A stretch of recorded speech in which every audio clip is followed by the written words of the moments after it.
សំឡេងហ្គីតាឮសូរល្វើល្វើ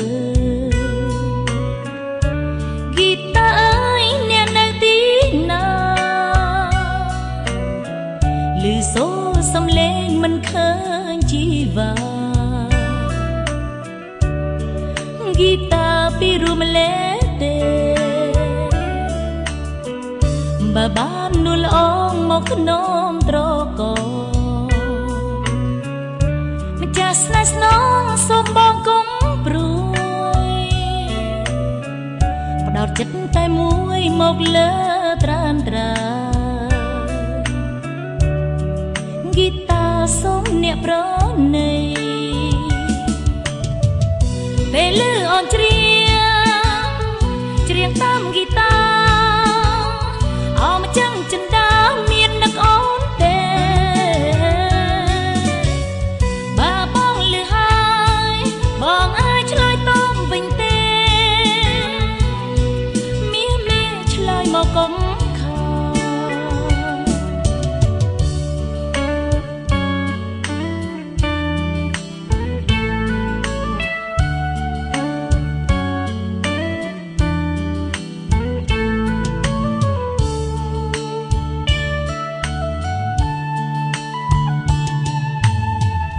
បើបាននួលអងមកក្នុងត្រក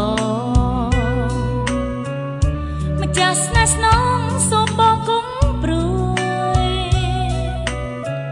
ផ្ដោតចិត្តតែមួយមកលើត្រានត្រាហ្គីតាសូមអ្នកប្រណីពេលលឺអូនច្រៀងតាមហ្គីតា